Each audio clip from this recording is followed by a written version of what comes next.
Good morning and good afternoon, everyone. This is Maisha Meminger from the National Office, and it is wonderful to have our colleagues with us from Mentor. You guys all know that I love mentoring, and we've been doing a lot of great TA over the years to talk about mentoring. And we have our partnership for Mentor, a wonderful organization, nonprofit organization that works to build toolkits and build opportunities for training for organizations and for mentors across the nation. So they have a massive amount of information on their website, tools, and resources, as well as monthly webinars. And Dan and his team, I'm going to introduce him in a second, have been working with us over the last year to share tools for mentoring with our WIOA program and with our grantee. So we're so excited to have him and Delia here. So I'm just going to give you guys the next section. It's going to be how to build and sustain a corporate school mentoring partnership. We have Dan Horgan from Mentor as well as Delia Hagan from Mentor. And I'm going to turn it over to them because they have, again, they're the experts in the field. We go to them when we need some help. So Dan, take it away. Awesome. Thanks, Maisha. Welcome, everyone. Thanks so much for having us. Delia and I are super excited to be with you guys this afternoon and to share with you this session on how to build and sustain corporate school mentoring partnerships. I'm going to joke up front because as Delia and I were working on putting together today's session, we were trying to filter ourselves because there's so much that we want to be able to share with you in terms of tools and sort of tangible resources that we think might be helpful as you think about building these types of partnerships and really supporting the mentoring relationships within your school community. But we did try to narrow it down to the things that we think would be most helpful. But I was joking with Delia that I feel like this might be a little bit of like triple speed through some of the resources, and we'll make sure you have all of our contact information at the end so that if there's any areas that you want to dig into more deeply, we can absolutely do that. In terms of introductions, again, my name is Dan Horgan. I'm the Senior Director of Corporate Engagement with Mentor, the National Mentoring Partnership. And in my role, I largely work with companies across the country, helping them to develop, enhance, or scale mentoring initiatives. And Delia, I'll toss it over to you. Great. Hi, everybody. Great to be here. My name is Delia Hagan, and I'm a Program Director at Mentor. I lead our work on the OJJDP National Mentoring Resource Center, which I'm going to share more with you about in a few minutes. And I also lead our education initiative at Mentor, which is really the work we do to support schools and districts in tailoring mentoring strategies that really meet the needs of their students and families. So I think if we can go to the next slide, I'll just quickly go over our objectives today. We're going to start by sharing how Mentor is closing the mentoring gap and looking to improve the quality of mentoring programs. And this is one of the reasons we want to talk with you all. We really care about schools and districts because you are helping us meet those goals. And so we want to share some tactics and some tools to support you in building, managing, and sustaining partnerships, specifically with corporations and thinking about the value of that strategy. And then we're going to end with some no-cost resources and some concrete activity ideas that you can just go ahead and share with your mentors and mentees today, and then hopefully have a few minutes for questions. Excellent. Thanks, Delia. And just from an operations standpoint, we're going to try to make this as interactive as we can. And so at any point in time, if you've got questions or comments based on what Delia and I are sharing, please feel free to use the chat box on the right side of the screen. And there'll be opportunities as well where we may post some questions and look through your feedback. So please be sure to participate in that as well using the chat box. So just really quickly, I wanted to spend a minute or two giving you a quick overview of Mentor if you're not familiar with our organization. Again, as Maisha said, we have lots and lots of information and resources that are available on our website at mentoring.org. We're a national organization headquartered out of Boston, Massachusetts, and we cover across all of the United States with the mission to increase both the quality and the quantity of mentoring relationships. In order to do that, we absolutely work with a lot of programs. In fact, we have a network of over 1,800 mentoring programs, some of which you might be familiar with, like Big Brothers Big Sisters or City Year or 4-H, and many of which are very local, small grassroots organizations in communities across the country that are working hard every day to make sure that young people who need a guide on the side, helping them to navigate life, school, and on their pathway to work. And we really want to make sure that we're working in partnership with them as the practitioners on the front line. We have an affiliate network across the country, and so we really would encourage you to leverage the link that's on the bottom of this screen to see if there's an affiliate in your state. We have 26 of them serve at a regional or state level, and really they work in advancing three main things. One is awareness around the need for mentoring and the impact of mentoring in communities. Two, they provide training and technical assistance to mentoring programs, including school-based mentoring programs within their communities. And three, really helping to drive greater advocacy and engagement within the mentoring space, either as mentors or as partners in the process, including things like cause marketing campaigns. And speaking of which, we also not only work with program partners, like I mentioned, we also work with lots of public-private partnerships as well. And so you'll see a sampling of some of the companies that we work with on a national level and then in communities across the country as well. And these companies are stepping up and engaging their employees as mentors. They're investing in raising the awareness of mentoring through cause marketing campaigns, and then also investing in the research around effective practices for mentoring as well. And just to give you a quick overview, in terms of the need for mentoring, we conducted a study over the last couple of years and identified that 1 in 3 young people in America are growing up without access to a mentor outside of their family, which means they're trying to navigate all the things that life is throwing at them on their own. And we really want to make sure that through our initiative, through our affiliates, and through partnerships with all of you, that we can really try to close this gap and make sure that young people have somebody with them as they navigate life. We know from our research, again, the mentoring effect, by asking young people directly, what impact does mentoring have on them? We know, for example, it helps them academically not only show up in school, but increase their academic performance and be more prepared for college. We know that it helps them engage in community and take on leadership roles. And my favorite statistic from that research was we also know that mentees, young people who have access to mentors, oftentimes turn around and serve as a mentor for someone else as they get older. And so there's a rippling effect that mentoring can have within our communities that makes sure that everyone is moving forward together and set up for success. So I am going to transition us into our first section around building, managing, and sustaining partnerships by tossing it over to Delia, who's going to talk through the school partnership piece. All right. Hi again, everybody. So yes, as Dan said, today we're going to be talking about schools and how they can build partnerships, zeroing in specifically on corporate partnerships. But first, I wanted to show this slide from the Aspen Institute. And here's where I'm going to ask you to get your chat box fingers going and communicate with us a little bit. I don't know if anyone has seen this. Feel free to type yes or no if you have, but I think this image really captures the many influences and pressures and factors that make up our education ecosystem and that affect school communities.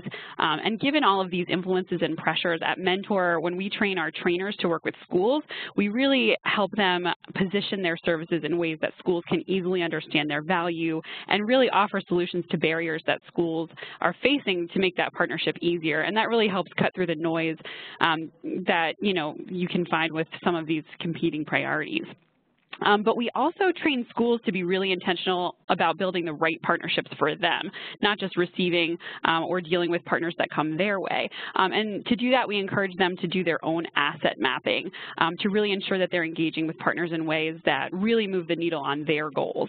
So we can go to the next slide, and I'm going to ask you guys to type yes or no if you've ever done any type of asset mapping in your school. Is that something that you've heard of before? Just communicate with us a little bit about, have you done asset mapping and what has that looked like? And in the meantime, I'll tell you, this is how we see asset mapping. Once a school identifies an area where it needs support or a goal to strengthen its services, its supports, or strategies, an asset map can really help identify potential solutions and partnerships by helping you find assets in your own backyard and helping you meet your goal.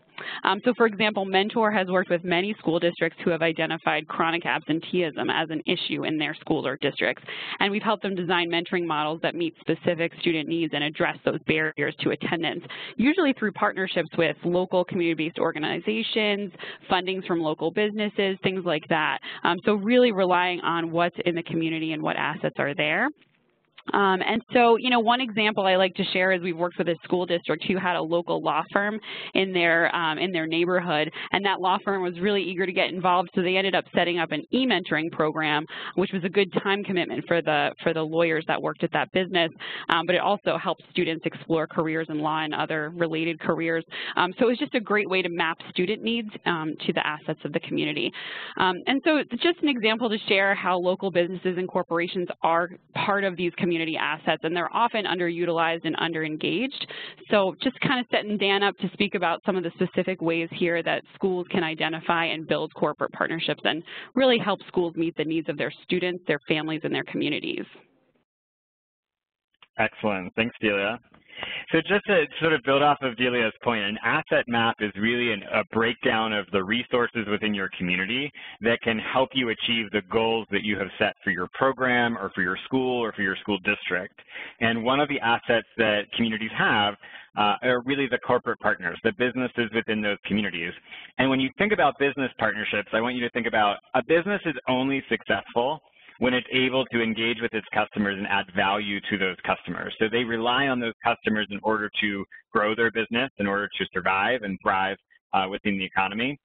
In the same way, when you think about how a company relies on its customers, schools can rely on businesses to provide a variety of different assets, a variety of different tools, resources, human resources to really support the needs of the students, the teachers, the administration across the district. And what I wanted to highlight for you here is, as I work with companies across the country and connecting them with mentoring programs, including school-based programs, I've identified 5 trends that I just think are important for you to maybe think about in terms of how you set up your business case, so how you would do a pitch to a local business. The first trend is companies are no longer just writing checks to support community-based programs. They are really interested in engaging their employees as volunteers, whether it's one-time projects or ongoing initiatives like full-time, mentoring programs that last the school year. In addition, they are looking to place their young professionals all the way up to their C-suite in board leadership roles or advisory teams or young professional networks that can help fundraise for community-based programs, as well as raise awareness around the impact that these programs are having on students within your communities. So really the first trend is thinking about how do you engage employees in a meaningful way within your community. Second is to hone in on the impact that you're having. So leading with what is the vision that your program ultimately wants to achieve, and how can that company be a part of creating that impact in your community so that, again, everybody is improving and you're sort of increasing the success rate for all aspects of that community. An example here would be to not just go in and ask for money to cover the basic cost of your programming, but to lead with the impact that with an additional grant from a local business, you could serve an additional 12 to 24 students, setting them up for both academic success as well as for career preparedness. The third trend is around expansion, and this is also a big piece of advice I share with programs, and that is start super small. Think about how you can plant the seed with a local partner, with a local corporation as a school-based program, and work with a small group of students to really test the waters around what gets those employees and that business excited about the partnership, and how can you work out all the kinks around bringing them into the school or connecting them with your students to really support them on their path to college and career.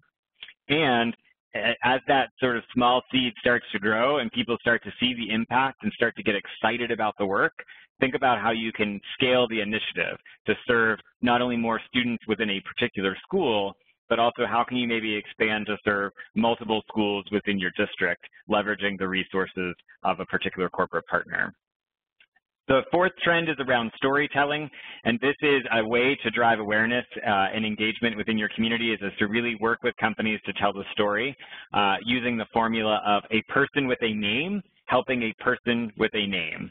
A coach and mentor of mine taught me that in terms of effective storytelling is not just rattling off a bunch of statistics about what you've been able to achieve in a program, but to build really robust corporate partnerships to tell the human interest story. So you're playing to the emotional side of someone and getting them excited about the possibilities while also showing them the data, which proves the impact, which proves the sort of short and long-term opportunities at hand.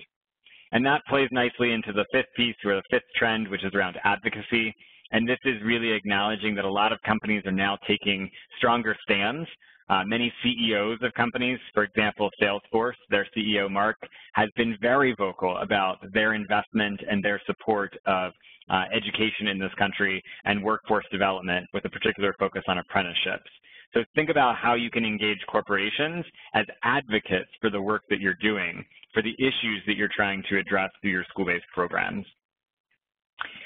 The second slide here really shows you going into these corporate partnerships, oftentimes programs will say, we need more money, or we need access to job shadowing opportunities, or we need someone to review the resumes of students in our program. And what I encourage organizations to do all the time, especially when working with corporations, is to get really grounded. And I use the analogy of the tree because when you think about your mission, right, the trunk is one of the most solid parts of a tree. Your mission should not sway. So sometimes companies are going to try to encourage you or ask you to go in directions that maybe shift you from your primary goals. And the importance of being stable and strong in your mission is really important. And then the branches is an important part of the analogy because every effective partnership with a company should be both a giving and a getting element. So there's something that you have of value. You reach a large number of students. You engage a lot of families within a community, and so that's a valuable element to the partnership for a business partner. In the same way that a business has lots of employees that they could be resources to you in terms of providing mentoring support or speakers for career panels or people to help do mock interviews for students as they think about preparing for their first jobs. So really use this analogy to get super crystal clear about what you want and what you need, and then make sure that you transparently communicate that across all levels. So if I were to talk to a teacher or a principal or even a student leader from your school, that there's a clarity and a consistency in terms of what people articulate as what your program needs or wants. The question I get asked all the time is, how do we identify these partners? Oftentimes in communities, there's a few companies that often get asked to support everything. And so I challenge programs to really think about lots of different dimensions to potential partnerships. So thinking about it from an industry alignment. So for example, who are the vendors of your individual school or your school district? And how can you partner with those vendors to meet the needs, meet the goals of your program? So for example, if Aramark is your food services vendor at your school, they run your cafeteria, your food program. Think about, are there ways that you can engage Aramark as a partner in your program by providing some internship opportunities or job shadowing opportunities, or having them come in and speak about the career pathways that are available at a company like Aramark. And then another example would be to think about customer alignment. Where do the students in your school, where do they shop in the local community? Where do they hang out? Where do they spend the majority of their time? Think about their parents. Where do they spend their time? And think about, how do you start to bring those businesses into the fold in terms of the partnership with your program? So again, these are all different dimensions that you can use to think about maybe some companies that aren't, that don't come top of mind, but really are there in your community and maybe aren't often asked. Particularly small and mid-sized businesses can tend to be a really valuable network to tap into. This is just, again, as Delia mentioned, we want to share a lot of tools and resources with you. This is just a tool that you can use to start to map or filter your potential partnerships. And the reason I encourage people to use something like this is, as community or school-based programs, we are not always, we're not always seeking value from somebody else. We really need to recognize that we bring a tremendous amount of value to a partnership. And so this exercise or this tool helps you to sort of think through, what's the value that I could bring a particular company and what's the value that they could provide to me, so there's a more balanced relationship. These balanced relationships, when you think about it sort of like, what can I teach and what can I learn, these ultimately are more sustainable and they oftentimes go more in depth over the length of the relationship. And that, I think, is something that we all could certainly benefit from. Making connections is another question I always get asked is, how do you get in with these companies? How do you find the right points of contact? we've got about 10 different examples that are listed on these slides, which are absolutely available to you. So you can, again, dig in after our session today or certainly ask us questions. But we wanted to highlight a few. One is to be mindful of not always going to somebody who's maybe in corporate social responsibility or community giving, but thinking about how do you connect maybe with the HR department or the marketing department? How do you look in your local newspaper or your local TV stations that are highlighting emerging leaders within your business community? How do you reach out to them, congratulate them on their recent promotion or recent recognition, and invite them into your school to be a part of your program or to learn about the work that you're doing with students? Leveraging networking opportunities, here is where I tell people all the time, don't go to the circles that you always go to where your target partners are. So if you really want to connect more with HR professionals from local businesses, go to their networking events. Go to those convenings, so maybe workshops or conferences or seminars that the HR community is hosting for their peer group. Find a way to get in to one of those particular sessions so that you can hear the language that they're using when they describe their work. You can learn about some of the challenges that they're facing and really think about how you can add value to what you're hearing in those different contexts. Securing an internal introduction is key. So thinking about, is there a parent of a student in your school who works for one of those local businesses on your prioritized list? And how does that parent make the introduction for you to be able to explore a partnership versus doing a cold call and trying to build out a new relationship? Really leveraging some of those existing partnerships that you have to also expand your network is a key point to consider. And then really the last key point around partnership building that I would make is, from a fundraising standpoint, you never go into a new donor and walk away, in most cases, with a check for $1 million, right? You tend to cultivate the relationship over time, start with a smaller amount, and over time deepen the investment, deepen the partnership. And the same is true when you're thinking about trying to get a business or corporation to come in and work with your students. Start by asking for something that's relatively low effort. Hey, can we send you a batch of resumes from the students in our program for you to review and give them feedback? Great, thanks so much for doing that. Next, these students really appreciated the feedback that you gave them, and they'd love to learn more about your career. Would you be willing to come in and do a career mentoring session with them? Or would you be willing to host them at your job site for a job shadowing experience? So really break out what I call the continuum of engagement, so there's clear stepping stones from sort of low to high effort so that people have lots of opportunities to connect sort of on-ramps to your program. And then wherever they come onto your on-ramp, think about what the next logical step up is. So don't jump from resume reviews all the way up to hiring students for the summer. Think about what a next natural step may be as you move towards the goal of getting them to hire students from your program. So with that, I'm going to kick it over to Delia, who's going to walk us through our first part of the mentoring program toolbox. Great. And we heard you guys really like to have super concrete activity ideas and resources. And so I'm going to absolutely whiz through the next few slides because you do have a handout in your community of practice, I heard, that has all the links from this presentation. So I'm just going to really give you a tutorial of some of the things that Mentor and our 2 technical assistance centers that we offer that are related to your work, really offer to you that you can check out later on. So if we move to the next slide. All right, so type yes or no into the chat box if you are familiar with the elements of effective practice for mentoring. I'm going to guess that many of you have seen or heard of this resource, but maybe aren't too familiar with it. That was definitely the case for me when I was working at a mentoring program, and I really didn't realize until I started working at Mentor how many of the things that I did every single day to support youth and mentors were based on this resource. So Mentor developed this 4th edition of the elements of effective practice for mentoring in 2015, and it really reflects the most up-to-date research, practice, and thinking on the mentoring field. It's really our cornerstone work, and what you'll find in here are research-informed, practitioner-approved standards for creating developing and sustaining quality youth mentoring programs and really influencing impactful mentoring relationships. So if you're not familiar with it, on the right side of the screen, you'll see there's an image of an e-learning module that we created for new mentoring programs, but it's also just as good for existing programs just to sort of check their understanding of these 6 standards from recruitment to closure. And there's also some tips on program planning and design, and they're really relevant to all mentoring programs, but they're going to look different in a school that they might look, in a community-based program. So there's some really easy reference materials that go along with it, and you'll see those links on your handout. All right. So the next center I wanted to talk with you about is the National Student Attendance Engagement and Success Center. Just type yes or no if you've heard of this center or if you've used any of their resources before. And I'll tell you a little bit about them too.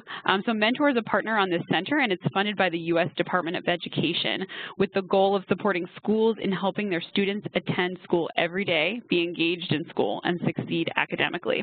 We all want that. So there's a ton of resources on their website, and I wanted to share it with you for a couple of reasons. There's a great trauma-informed mentoring toolkit, so it's really kind of a ready-to-use training curricula for mentors and staff that we created as part of this project, and you can access that in the links on your handout. And there's also a great curriculum for text message support for mentors that I thought was really innovative too, that was created by one of our partners. So just wanted to highlight a couple of those resources, but there's tons of ways to stay involved with that center, and it's a great resource. Moving right along. So Mentor front and center really manages this OJJDP National Mentoring Resource Center. Type yes or no if you've heard or used of anything on the NMRC. I know that you guys have been introduced to our resources before, so I'll run through them really quickly. But really our goal here is to provide no-cost, evidence-based resources and tools for mentoring practitioners all across the country. And you'll hear me talk next about a resource center website, and Dan, you can move on to the next slide, that has tons and tons of resources that I'm going to walk through. And then we also offer no-cost consulting, really, for mentoring programs that want to just improve or build out a new aspect of their program and make sure that it's aligned with the research or the existing evidence about, what works in mentoring. So the best way to stay up to date on what's going on, because there's new resources and tools being added every single day to this website, is to sign up for our newsletter. So you'll see the link to that on your handout. And there's just some really engaging things. I hope you guys go after this call to www.nationalmentoringresourcecenter.org and just bookmark it, because it's great to just visit every so often and see what's new. So a couple quick things I want to highlight for you. If you go to the next slide, you'll see mentoring model and population reviews.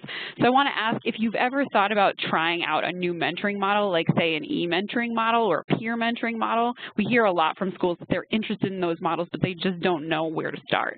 And so these are really, really extensive research reviews on what does the research say about this particular model.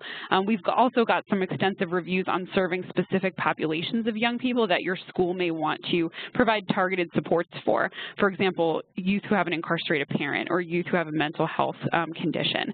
So it's a really good way to make sure that you have the most extensive and up-to-date information about how to serve those populations or implement those programs well. And if you move on to the next slide, I'll just share briefly another really cool thing about this center is that we look at the evaluations and the research about specific programs, and there's a number of school-based mentoring programs that have been rigorously evaluated. And so we've looked at, what those programs have done and what we can learn from their successes and some of the things that didn't work. And so you'll see tons of school-based programs. There's a few in particular that I think are promising called Rochester Resilience Project, a brief instrumental school-based mentoring program. So if you go and check out some of those reviews, you'll learn a little bit about what works and what doesn't work for school-based mentoring programs.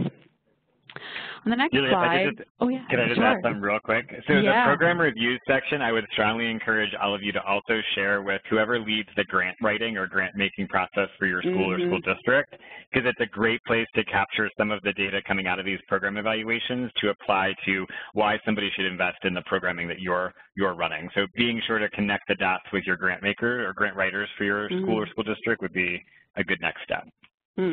Absolutely. Yeah, and so we do the same thing actually for mentoring practices. So if you work on family engagement or something we're going to talk about in just a moment, providing guidance to mentors and mentees, that's a mentoring practice that's actually rated promising in the research. So there's research to kind of suggest, you know, whether or not trainings for cultural competence work for mentors. So there's a lot we can learn from the research that's been done, and of course there's more research that needs to be done on these practices, but just staying up to date on, you know, a lot of the things that you're doing every day and what the research says about them to inform your work.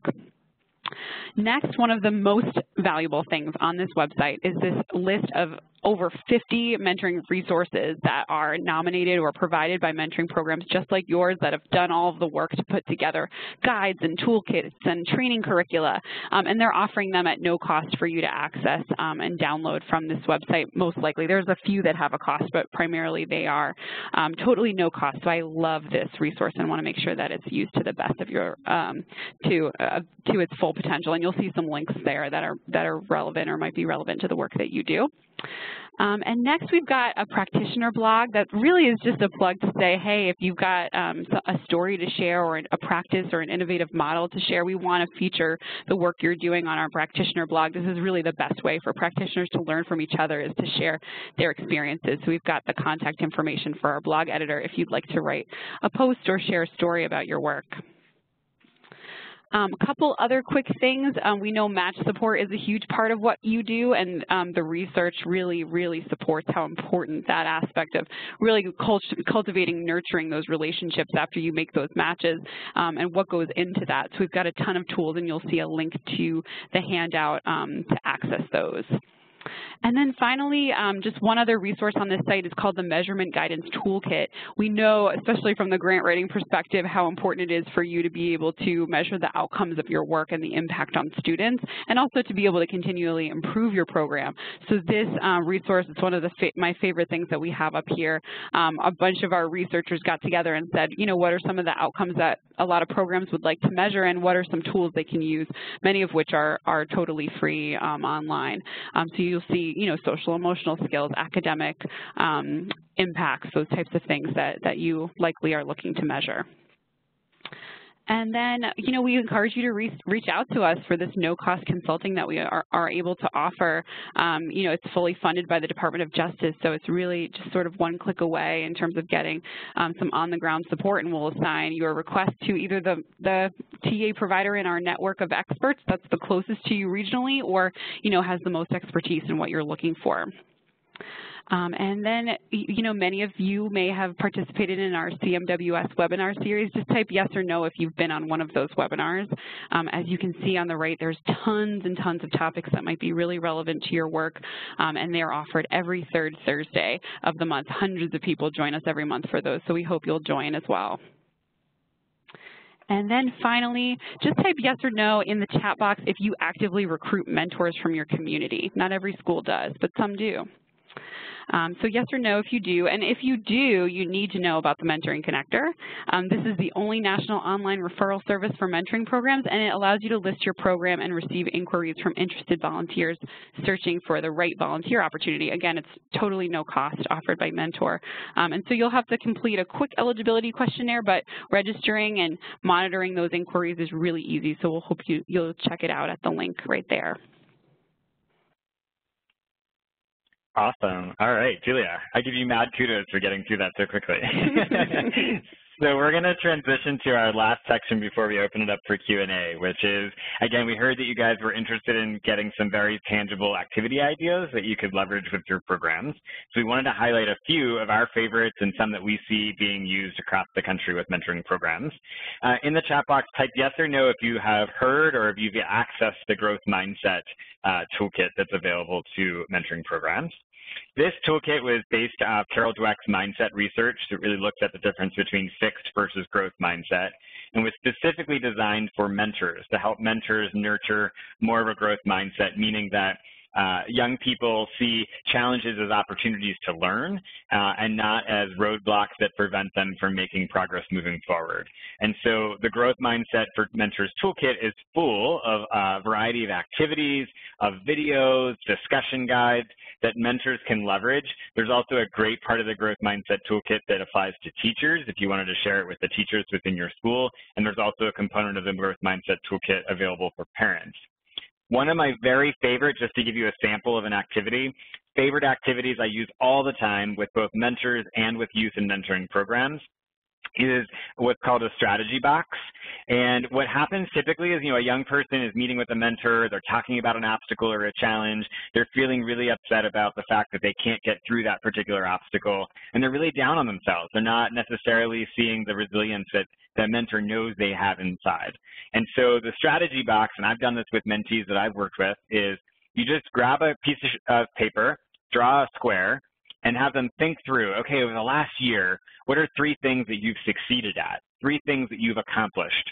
So they think about 3 things that they were able to do, such as, learning to play the piano. And then they think about, okay, what did I do to learn the piano? Well, I took lessons every week, I bought some books, I watched some YouTube videos, etc.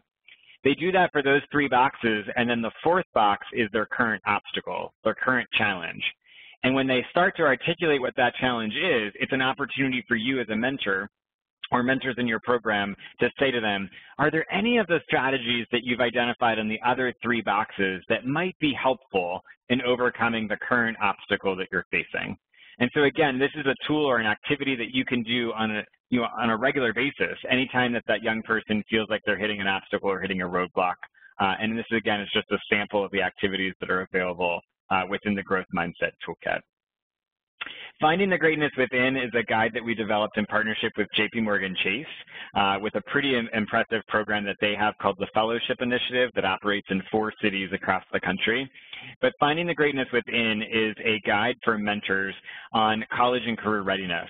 And the reason I highlight this here as a tool is that the way that we wrote this guide, you'll see the career success section and the college readiness and success section.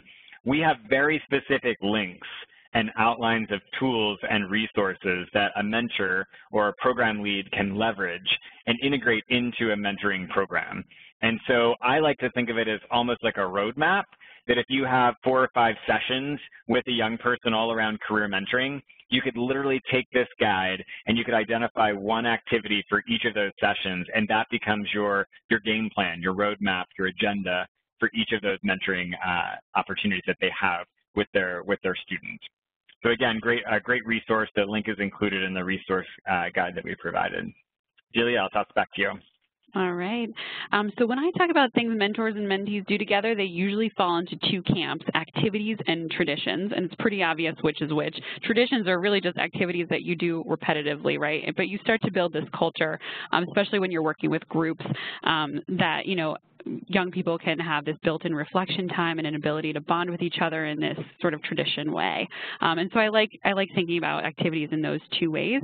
My favorite guide that helps me get ideas for both activities and traditions is this fun guide, which was created by Mentor New York and the New York City Department of Youth and Community Development. And so I'm going to have us try one of these activities in a webinar-friendly format right now. So I'm going to ask you to type into the chat box one thing that you do, or one thing about you that makes you great at your mentoring work. And please don't be humble, just brag. And I'm going to give you 30 seconds to do that. And while you're doing it, I'm going to tell you, if I was doing this in person, as a mentoring program staff person or even as a mentor, I would have, youth and mentors write down something about them that makes them great, just something they like about themselves. And so there's a little bit more anonymity than we have right now. I would collect them in a bag, and then I'd have people, pick one out and read someone else's response. And again, it sounds cheesy. It would be something you'd adapt to different age groups depending on who you're working with. But as cheesy as these activities sound, often they really do build those traditions that young people remember and really give them a chance to reflect on themselves in a different way, take a different perspective on themselves. And so I see some folks participating. Thank you for that. And we've got folks who encourage students to reach outside themselves, build relationships, listening carefully. So again, a really great, easy, strengths-based tradition that you can try with your mentors and encourage them to try with their young people. topics that they're working with. And so here's 2 other quick activities that I just wanted to offer you from this guide. There's so many in here, but one is called Codes to Live By, and it's tailored more to high school students. So it can be done individually or in groups, and it really prompts mentors and mentees to come up with mottos or codes that they live by and gives them an opportunity to discuss their values with each other. And that can be, again, adapted as a one-on-one activity for mentors and mentees. And then Stand Up, Sit Down is a simpler activity, but it's similar. It can be done with younger students, but it's a great group icebreaker and just kind of helps younger students reflect on their likes and their dislikes, their interests, and just share that with each other in an engaging way. So these little rituals, I think they make all the difference. And we pat you on the back for caring about these because we heard that you guys really are looking for these, and we see them as so huge to the relationship building that goes on every day in these relationships. Awesome. All right, so I did not lie. I told you in the very beginning we were going to throw a lot at you. Hopefully it was super helpful in terms of just giving you a variety of tools and resources, just again acknowledging that everybody is at different places, maybe needs something a little bit different, and so we wanted to try to highlight as many things as we could and really pack your toolbox as full as possible. But with the final couple of minutes that we've got left, we would love to open it up to Q&A. So in the chat box, if you've got particular questions, we would love to hear what's on your mind or any comments based on the information that Delia and I shared.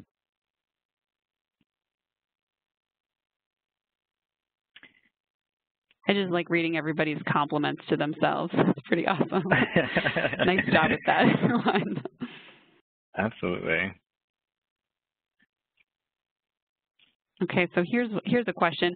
For mentor programs that build across multiple grades, how can we prevent redundancy or deepening of topics so students and mentors don't get bored? That's a great question. Something that I think about because I'm working a little bit with social and emotional learning is just tailoring activities to the competencies and the skills that students are building at different developmental stages. So thinking about middle school, you know, students are thinking a lot about identity and their values as they get older and move into high school. So what kinds of activities can you do or do differently to really engage them based on the new skills that they're learning and the new competencies that they have, and then that challenge them in new ways. So that's one of the lenses that I bring to your question. It's a great question. And I would just add, Delia and I had a chance last week to connect with a program that's in the Cincinnati area. So they serve Ohio and part of northern Kentucky. And one of the things that she shared is she works with local businesses and really encourages the businesses, the volunteers coming out to meet with their students to bring their own activities, to create their own things that they would that are unique to their business, that are unique to their specific job at that company. And then create a space where they can share those ideas and those activities across the other mentors, serving about, I think, 272 classrooms within that market. And so, again, people are super creative if you give them a chance to really bring that creativity to the surface. And so sharing it with other mentors in the program can spark a lot of new, fresh ideas that keeps the content fresh and relevant for the students. Great. Yeah, I see we have a couple more questions, but we might be out of time. Is that right, Angela?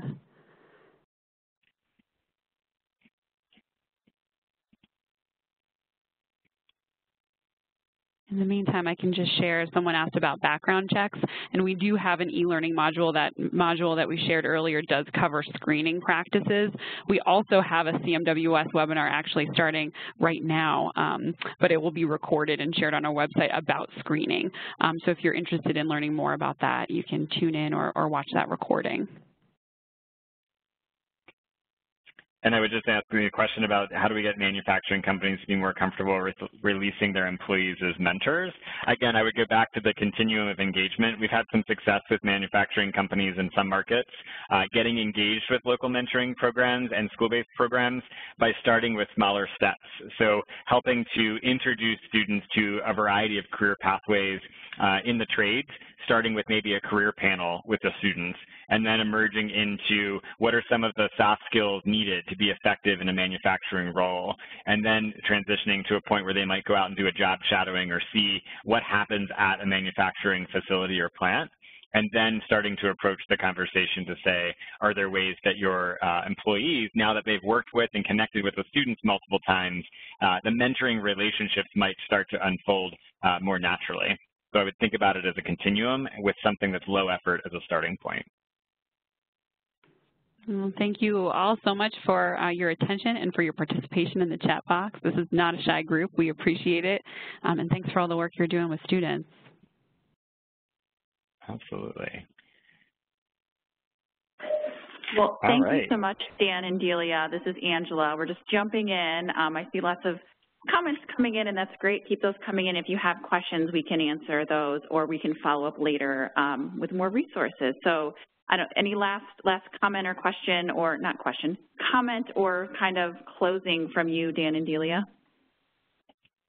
No, I just echo what Delia said. Just a huge thank you to the work that you all are doing. I know oftentimes when running these programs, you're not resourced in the way that you want to be resourced, and sometimes struggle with finding the support inside and outside of the school. And I just encourage you to keep going, because our students need these webs of support to be successful in life and in their careers. And so thank you for that commitment that you all are making.